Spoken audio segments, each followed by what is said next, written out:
questions that came in. I think Malay's got some others that he'll probably bring forth, but one of them is with listening skills on the decline, which I kind of mentioned a little bit earlier, but more in the sense of giving the time and the space, which to your point also fear can, also hold people back.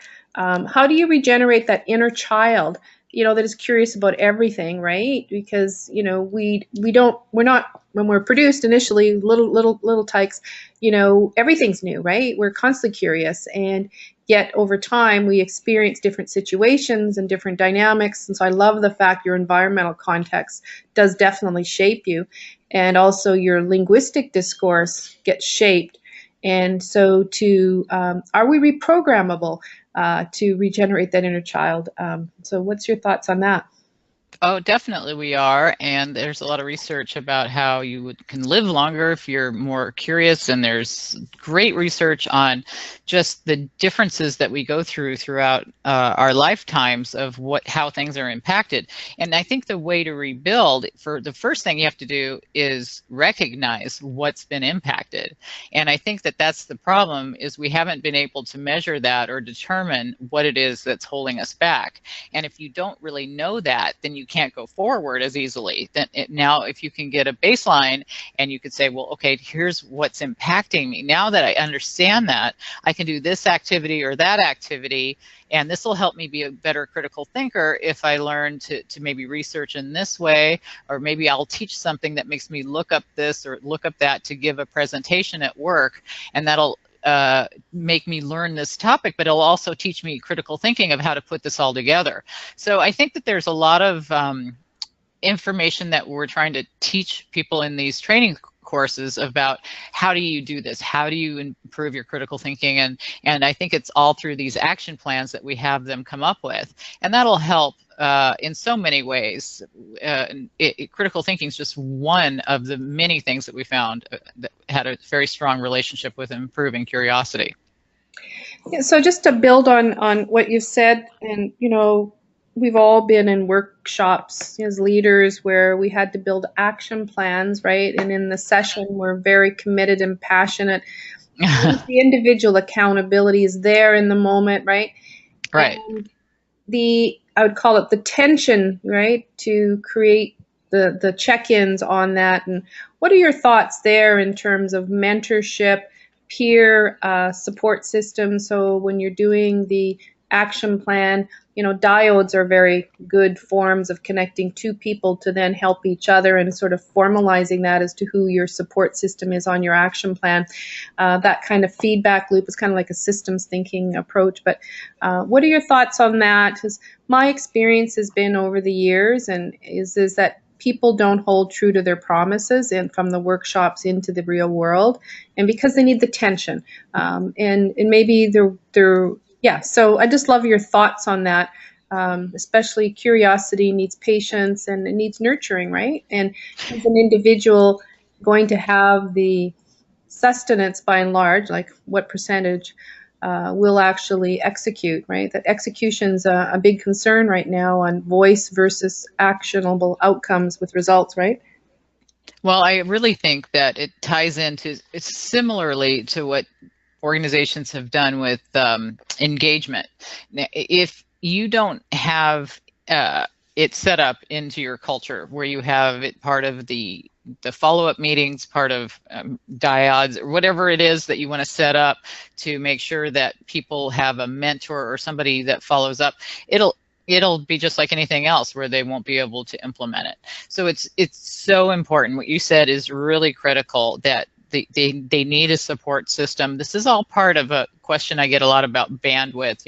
We've only got so much time to handle emotional intelligence, to handle engagement, and where does this fit in? And what I believe is, if you can have this be part of their the weekly meetings and part of the culture. I mean, I've had so many people who do this with any of their cultural changes. They incorporate it within the meeting. How does this tie in to what we're trying to do, develop curiosity? They actually will say that in their meetings, you know what I mean? And so it's at top of mind. If the leaders don't start from the top and have them create that type of a dialogue, that it's going to be part of what our company culture is, it's in what we're saying when we're training, when we're talking, then it's going to be harder for it to filter down. So we really need to educate leaders about that in any of these areas of emotional intelligence, engagement, and curiosity. Any of them have to be something that leaders really see the value, because that, if they keep seeing these numbers of people of all the loss of productivity because of all this communication-based interpersonal issues and all the things that they're losing money on, and they don't do anything about it, then nothing is going to change. So it has to be something from the top.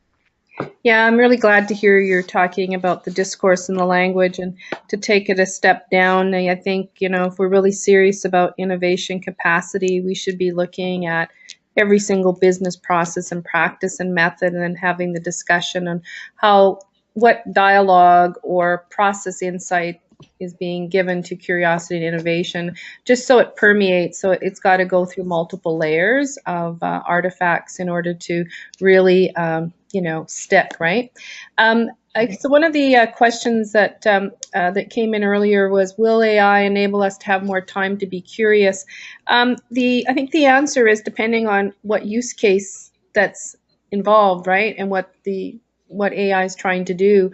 In the case of the area that we specialize in guided AI selling and the insights, of course, because we're trying to give productivity and time back, you can reinvest that time, and hopefully you're going to reinvest that time to focus on a customer that really is worthy of your time, that there's better purchasing intention signals. But there are many other aspects of AI that aren't there to help you more curious, because they're doing the interpretation for you. If I'm a surgeon and I'm analyzing with AI, maybe the chemistry and other prior surgical procedures, and the AI layer interprets back that this method is better than this, and here are the reasons, because it's sourcing other databases, etc. Then the human essentially, some of the research has been done, I guess, from an AI point of view, but the humans got to really step back and now take the risk for accountability, because they're the ones that are going to be legally liable. I can't really blame it on the algo for surfacing it up. So, I think the research will diminish, Diane. I think how people utilize that time for a really good, enablement for innovation with curiosity. I think, again, that's something that we will see. I am concerned on the declining human. Just forget about all the words we're saying or the technology. I'm very concerned on the cognitive decline of human beings to focus. And, if we're already at 50% of cognitive decline before we, invented mobile and texting, and the rising nature of speed, we will need implants to be able to cope in order to actually say it's time to be curious, because we may need to be reminded. So we've created a generation that, I think it's going to be interesting to see what the next generation, right? Who want to unplug. And there are some signals on that some people are just are behind the 30 to 35-year-olds that are, 10 to 14, that some of them are starting to want to unplug just to have some quiet around them. But it's not, I think, a definitive trend. But so any thoughts to build on what I've just shared, because I've covered a fair bit of ground.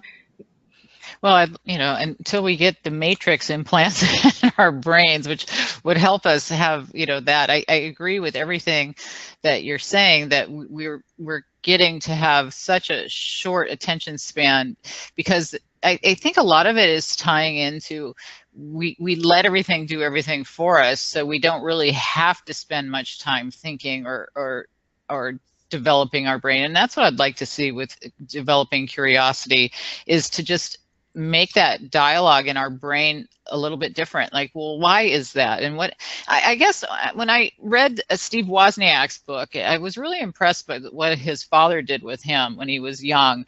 And he talked about how he taught him how to build models of whatever, putting together with something with a battery would charge this or that. And he would explain to Steve about why you needed this particular piece of wire to connect to this and what it brought to that. And it made him more curious, and it gave him foundation to really open up his mind to try and go a little bit further. And I think that a lot of people don't really question things. Their attention spans are getting shorter because everything's kind of being done for them, and they don't have to think that much. And that's what I'd like to see happen with them learning to be more curious, because I really think that would help a lot in that respect.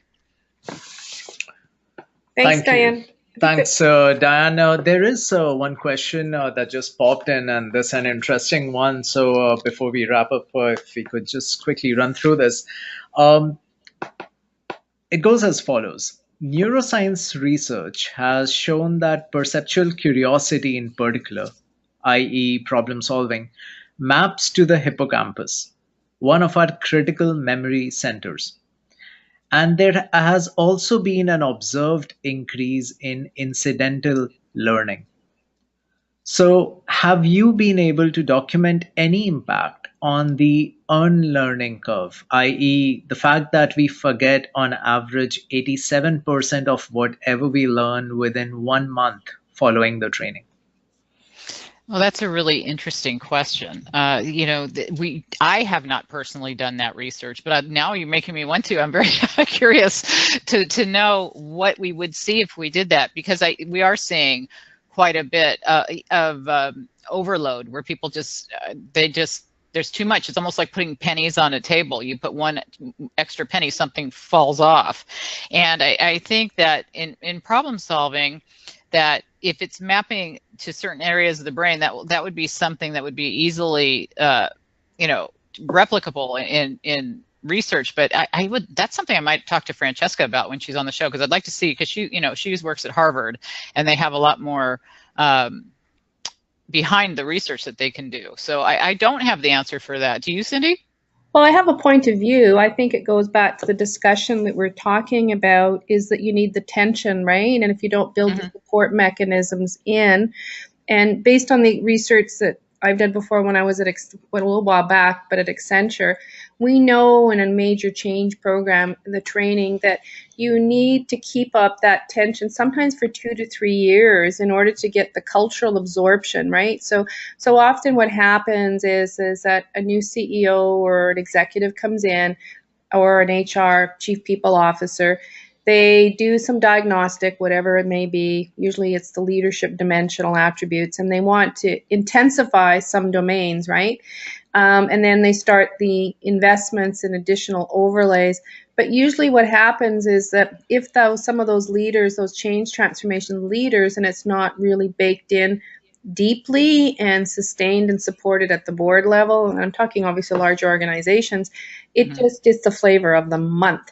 And so I think, the sustainability questions here, if we really want more innovative capacity and much deeper curiosity enablement, you really have to ensure that these programs have a vision for a 5-year outlook, I believe, in order so they can ingrain as many of the employees. I also don't think companies deal with the new onboarding dynamics enough, Diane. I've seen that time and time and again. So, I think the way I would answer the question is, no wonder we stop learning because it's not reinforced. I mean, you need reinforcement mechanisms for adults to absorb and retain, and often we go back to our organizational structure and the tension's not there. So it's a lack of alignment. So but that's how I would answer that question. There's one more question, Diane, I think Malay's just bringing up. Absolutely, and I think, Cindy, you'd be equally interested in answering this one as well. With all the tools to do the dumb activities for us, why aren't we using this time to learn something else and to explore? Diane, why don't you take that on? I've got a giggling answer, but I've got an answer. But Diane, you go for it. Well, I think that people get lazy, to be honest with you. I think that you've got somebody doing something for you. You just get kind of complacent with you don't have to think anymore because something else is doing it for you. It's something that at least what I've been seeing in the training courses where I've been, is just you don't realize what, I think younger people never had the same level of having to figure things out that maybe older individuals in the workplace did. So it just kind of comes second nature that, well, if it figures it out for me, then now I can play this game more time and kill time doing something that's really not very productive. And that's what I'm seeing too much of in my experience. What are you seeing, Cindy? I think it goes back to a practice and a set of norms. So if there is space, if in someone's time, if they're not aware of the optional dimensions of how to utilize that space, they will take the path of least resistance, which is, I think, what you're echoing. If I think you change some of the cultural norms, that you have time every week for reflection and renewal, and it's expected, and you share back your stories of how I use that time every week, and it could be an hour or two, reflection and renewal, or curiosity think time. I think then people say, oh, it's now time because I haven't utilized that that time. But you have to have a feedback loop. I think, obviously everybody's, looked at what Google's done with a certain percentage of the time that they can apply to do projects. They do need to get them approved, but it does let them discover on some other dimension. I have not seen, at least in Canada, many companies, I've certainly seen reflection and renewal as a core value, and people set up their little yoga studios, and, they can have a room that's kind of quiet. Do people go and lie down in the bed and listen to some quiet music? Well, some people probably do. You see hammocks in the high-tech industry and people on swings, and but they've got their laptops and they're busy working. But I think it's a design aspect. I think if you want to design space to utilize and to learn, I think you have to be specific about recommended pathways and to use that time. But if you don't inspect it, and if I'm not accountable in any way to report back in the leadership dialogue in my management cell, as I say, space in, and you're still spaced out. So.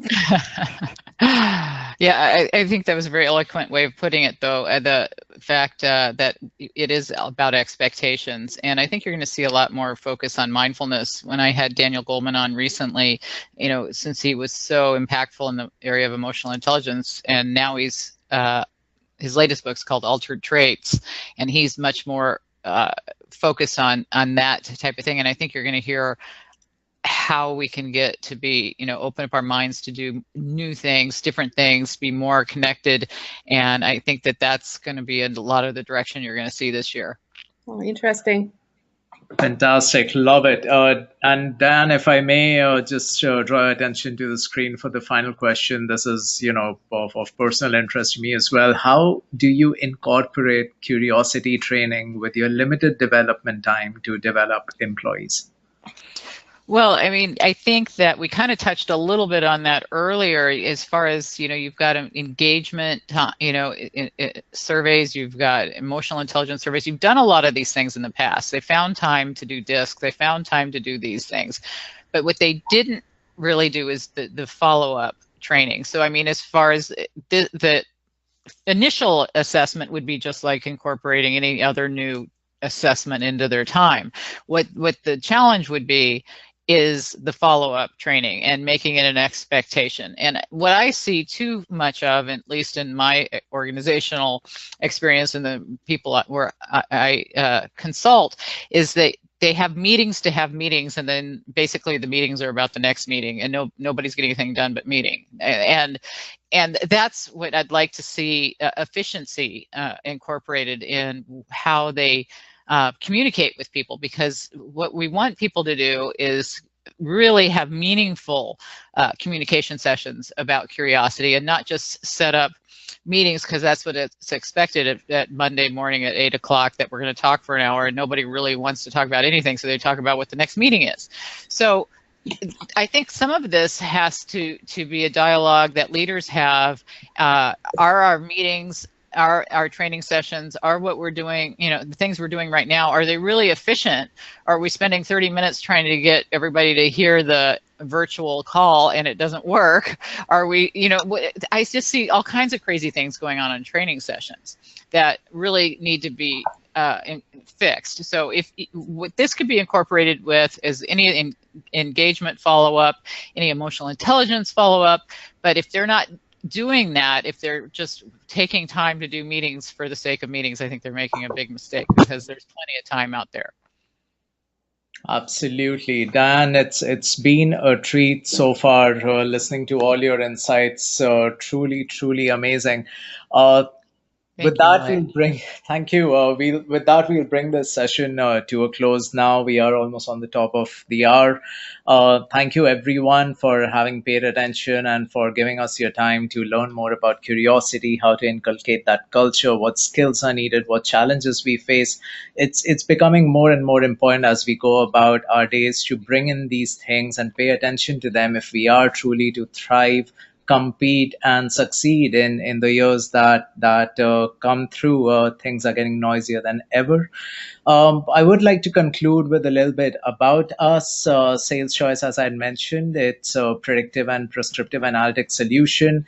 Just in case any of you is curious about what it is we do and how we can work for you, we plug into your CRM dataset, Salesforce specifically, to analyze all the sales information to allow you to achieve three objectives: save up to 40% of time and money that your sales team will be focusing on chasing the wrong opportunities, focus all that time on pursuing the best and most likely to close opportunities, and even find new opportunities that are similar to those, and use our additional coaching insights unique to your business model to then take corrective action and improve your odds of winning those deals.